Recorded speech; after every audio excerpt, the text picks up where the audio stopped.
Yo vengo a este encuentro con una profunda motivación y con un profundo respeto, porque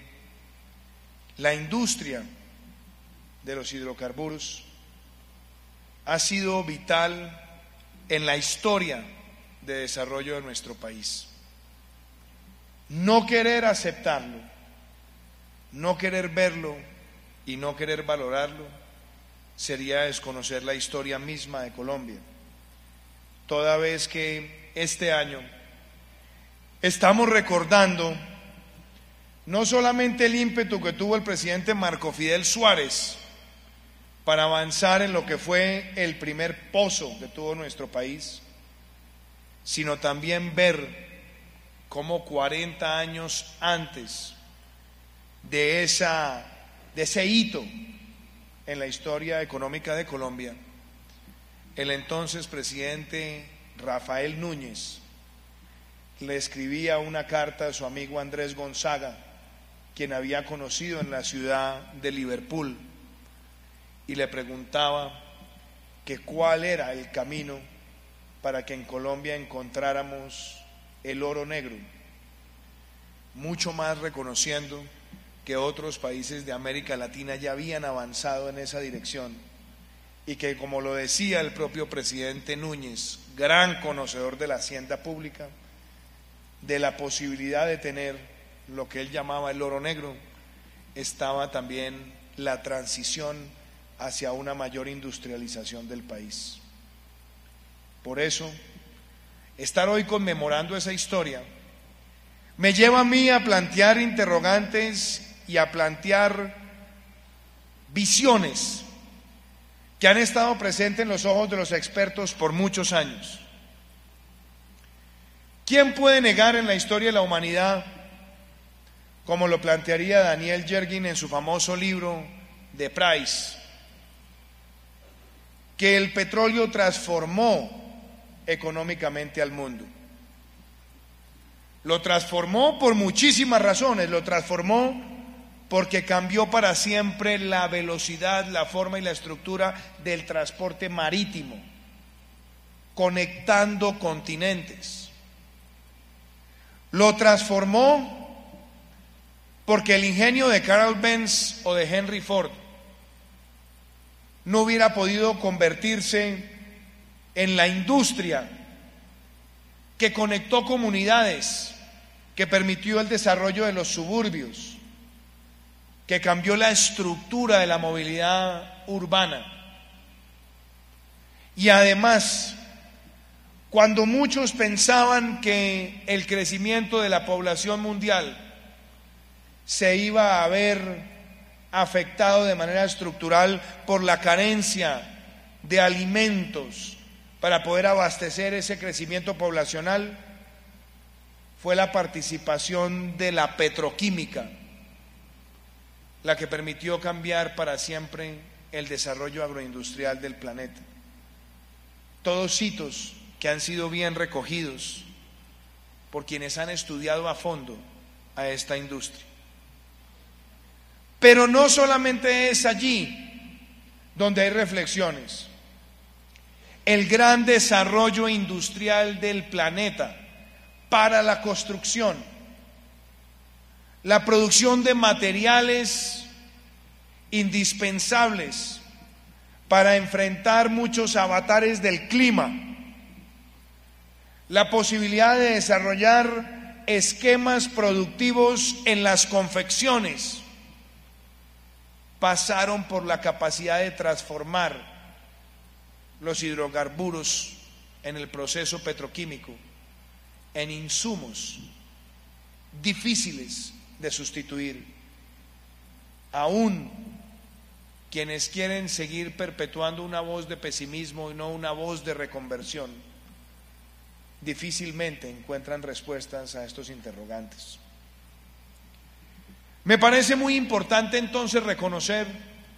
que en estos 100 años, desde 1918 y después en 1922, cuando empezó la refinería de Barrancabermeja a cobrar vida, Colombia vio en esta industria un fenómeno de empuje, en un fenómeno también de generación de capital humano especializado, que tocó las grandes facultades de ingenieros de este país, que hizo de la Universidad Industrial de Santander la incubadora de geólogos e ingenieros de petróleos que se han merecido grandes reconocimientos en Colombia, en Latinoamérica y en el mundo entero. Pero además fue esa transformación industrial la que permitió que en Colombia, en el gobierno del general Reyes, cuando llegó el primer carro y que después siguió el camino, conectara un país con una geografía agreste, compleja y además de todo difícil de convertirla en pozo industrializador en medio de los costos que había entre la producción del centro y las costas del país. Pero además hay que reconocer que en esta industria se pudo hacer en Colombia un modelo de desarrollo donde no solamente dependíamos de las materias primas agrícolas, sino que los íbamos combinando, y en la combinación vino el gran empuje industrial del Valle del Cauca, de Antioquia, del Atlántico, por solo mencionar algunas regiones. El petróleo ha estado presente en esa historia económica. Y es por eso que conmemorar 100 años es para darle valor a ese ímpetu transformador. Yo pude vivir en carne propia momentos estelares de la industria. Mi abuelo Hernando Márquez trabajó en el primer código de petróleo siendo ministro Rafael Caicedo, y después mi padre, que en paz descanse, participó directamente en lo que fue el hallazgo de Caño Limón Coveñas, de Caño Limón y la conexión con Coveñas a través del oleoducto, y recuperar en un momento muy aciago de la historia de nuestro país la autonomía, pensando en la exportación, pero también pensando en que este era un país que debía ir buscando cada vez un mayor balance y una mejor estructura de su matriz energética. Por eso no podemos negar la historia, y lo que no podemos es negar que haya un discurso demagógico que pretenda satanizar a los sectores que le han contribuido a la economía de este país. Hoy lo que se necesita es un enfoque pedagógico que permita valorar lo que se ha hecho y que permita también enfrentar los desafíos que no son exclusivos de Colombia, sino que están presentes en todas las discusiones del sector de hidrocarburos en el mundo. A mí me sorprende que algunos traten de decir que la mejor bendición que podría tener Colombia es que el petróleo se acabara. Y entonces volveríamos a la pregunta de cuánto tendríamos que exportar de otras materias primas para importar barriles. Hoy lo que tenemos que entender es que en esas primeras voces de Rafael Núñez, después de Marco Fidel Suárez y de los presidentes que ha tenido nuestro país, hay una voz que yo quisiera recoger, que la expresaba Armand Hammer cuando hizo su visita a Colombia. El desarrollo de la industria del petróleo, de los hidrocarburos, tiene que ser armonioso con el resto de la visión de desarrollo de un país. Y por eso yo he dicho durante tanto tiempo que lo que Colombia necesita es entender que hay que saber aprovechar la riqueza del subsuelo para derrotar la pobreza del suelo. Y eso implica que la industria debe reconocer los retos en un país que, si bien tiene potencial petrolero, no se puede considerar un país petrolero, sobre todo porque tenemos reservas para menos de 6 años y más del 70% de nuestros campos producen menos de 1000 barriles día. Es un país de campos menores que implican mayores retos en tecnología y en capacidades. Pero no podemos rehusarnos a hacer un desarrollo responsable en lo ambiental, responsable en lo social, responsable en el entendimiento con las comunidades. Entre otras cosas porque en los últimos 20 años ha sido el sector el que le ha permitido también al Estado obtener recursos significativos que se ven en la agenda social del país, en las transferencias condicionadas a la población más vulnerable, que se ven en la atención al adulto mayor, que se ven en los programas de cobertura en las zonas no interconectadas, que se ve en la banca de las oportunidades, una política social que se pudo expandir mano a mano con los años, donde hubo un nuevo amanecer para el sector y el país pasó de tener una producción inferior a los 500.000 barriles a superar los 890.000 barriles y después haber acariciado el anhelado millón, que fue coincidente con años de importantes precios. Eso hizo además que la industria representara un poco más del 20% de los ingresos fiscales de la nación, cerca del 40% del mercado de divisas, aproximadamente el 46% de la capitalización en el mercado bursátil, más del 50% de las exportaciones. Esas son realidades que no son deliberadas, que no se hacen en función de que esa sea la carga, pero es la realidad. Y si bien es cierto que las economías necesitan diversificarse por vocación, por definición, no se trata de satanizar o de desvirtuar una industria que logra tener esa participación. Todo lo contrario, tiene que ser un motivante para que otras industrias se conduzcan hacia los mismos propósitos. Y eso a mí me parece que es importante, porque yo creo que Colombia tiene que asumir que en los retos fiscales para los próximos 10 años no podemos despreciar el petróleo. Colombia necesita por lo menos 2.000 millones de nuevos barriles de reserva, que implican mayor exploración, que implican mejores eficiencias, mejores usos tecnológicos. Ese es un reto. ¿Cómo lograremos llegar a esos 2.000 millones de nuevos barriles? Pero entonces allí es donde yo también quiero hacerle un llamado a la industria. Hoy hay una dificultad mundial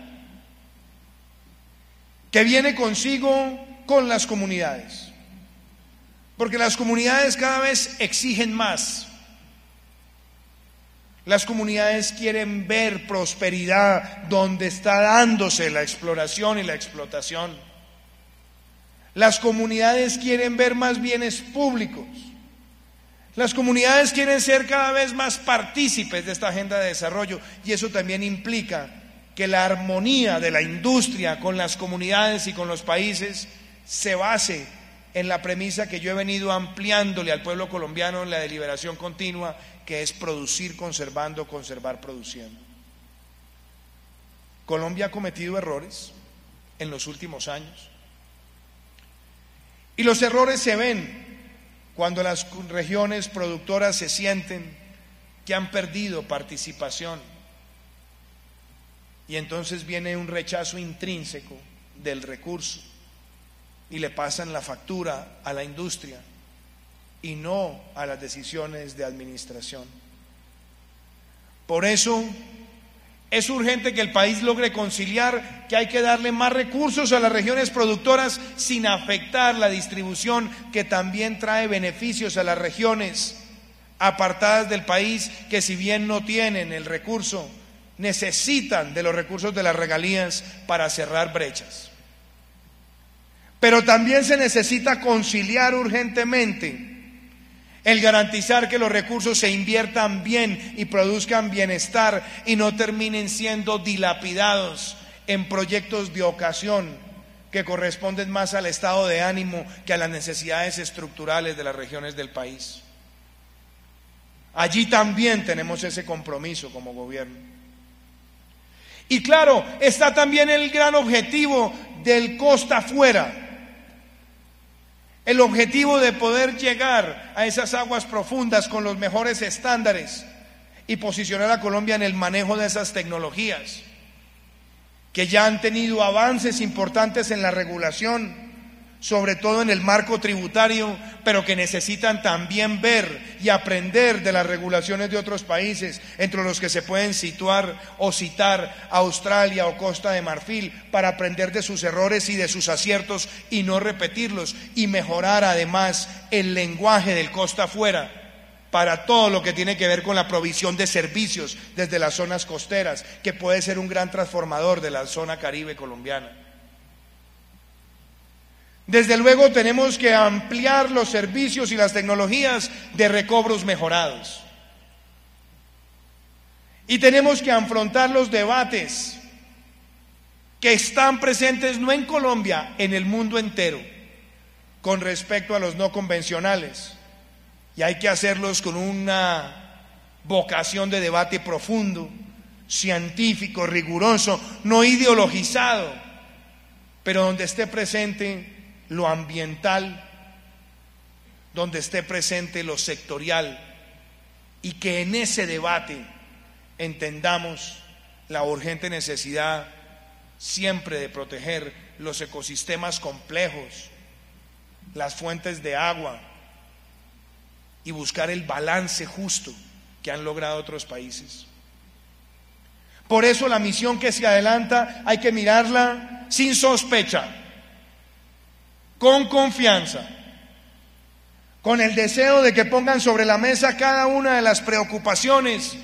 y que las podamos asumir buscando lo mejor para el país.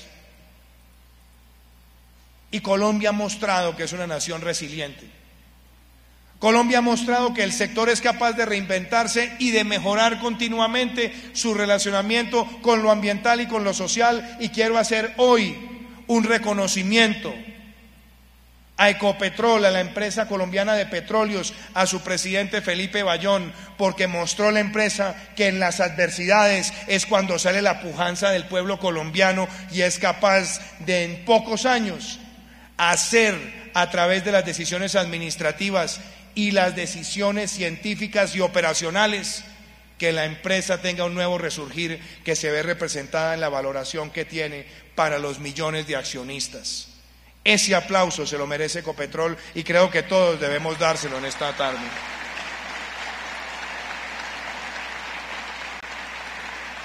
Estamos ante debates también complejos, pero que hay que darlos en el marco de las propuestas que aquí se han visto. ¿Cómo podemos buscar regulaciones que incentiven, sí, los recobros mejorados, pero que también analicen muy bien los temas del transporte?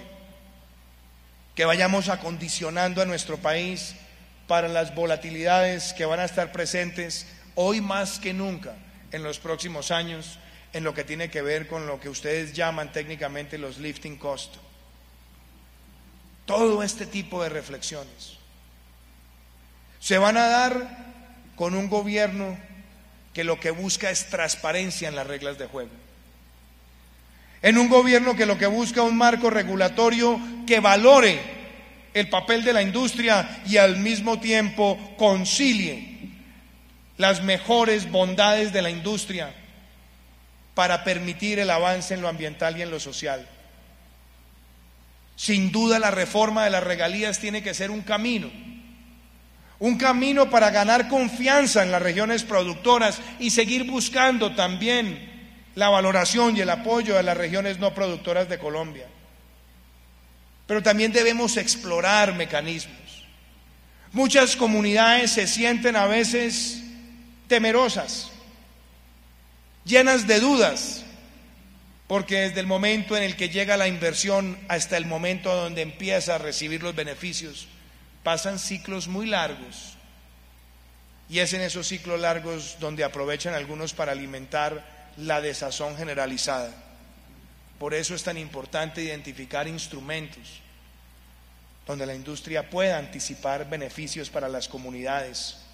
de manera voluntaria y que la comunidad sepa que inclusive antes de la fase de explotación ya hay beneficios que se traducen en atender necesidades de las comunidades. Eso se ha venido hablando con la industria. Eso es necesario ponerlo sobre la mesa, como también es necesario poner sobre la mesa la urgente necesidad de buscar que cuando se adelantan los proyectos se aproveche la mano de obra local lo más que se pueda, se aproveche el abastecimiento de la producción local lo más que se pueda.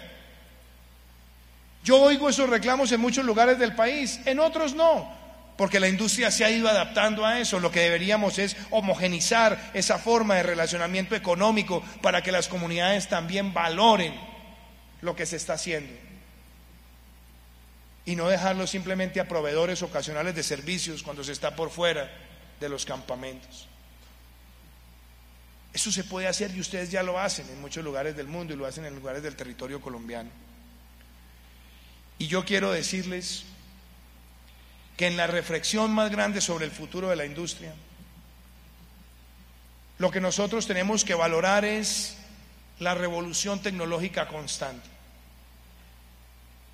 la capacidad que ha tenido la industria para seguir formando ingenieros, geólogos y especialistas en muchas universidades del territorio nacional, en que se puede abrir un nuevo abanico de servicios especializados. Y ahí también me refiero a lo que está pasando en el sur de Sucre, en las fronteras con Córdoba, en Córdoba con el gas.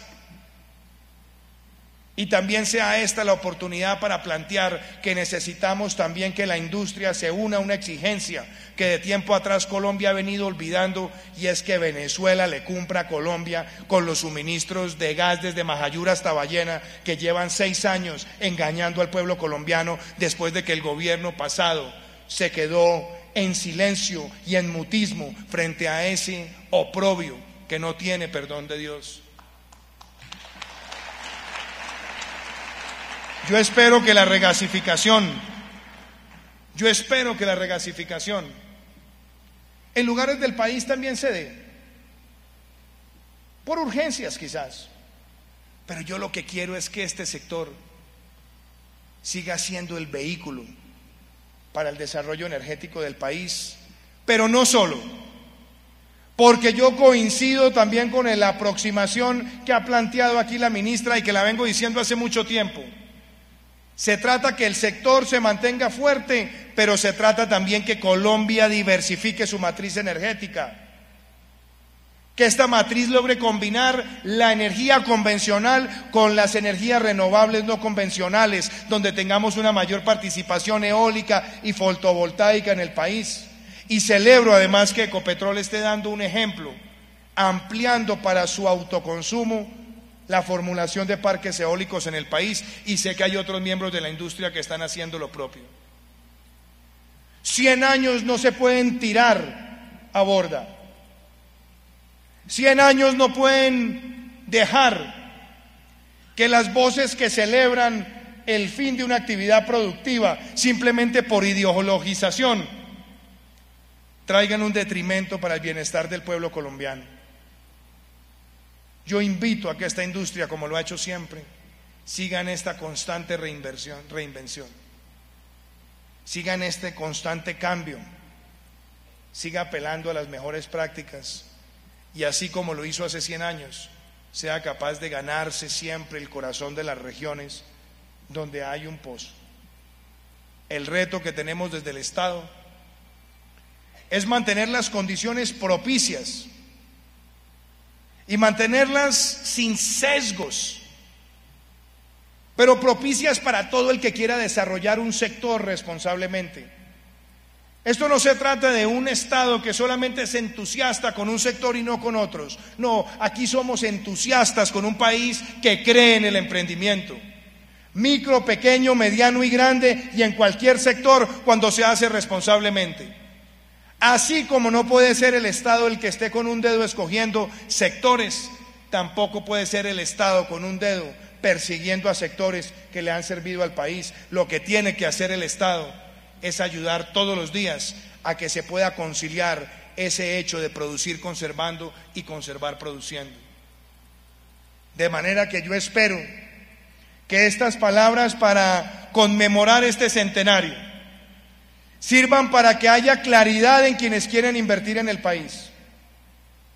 para que haya claridad en que aquí lo que se busca no es ser complaciente, sino ser absolutamente transparente para el desarrollo de actividades que son capaces de transformar modos de vida. Usted lo decía, doctor Lloreda, ojalá vengan 100 años más. Cada vez que yo veo una empresa que se funda en el país, me siento orgulloso. Cada vez que estrecho la mano de un microempresario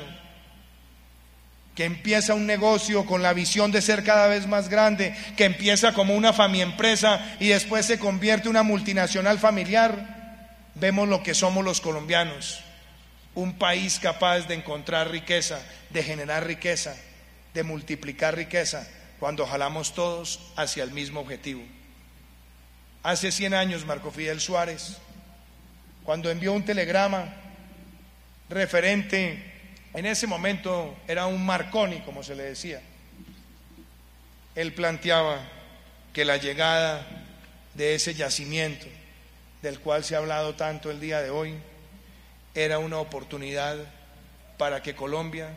llevara beneficio a regiones donde el Estado no hacía presencia. Hoy tenemos un Estado que quiere hacer presencia, que quiere llevar bienestar y que quiere aprovechar todos los sectores productivos con responsabilidad para que derrotemos de una vez por todas la pobreza extrema en nuestro país. Muchísimas gracias.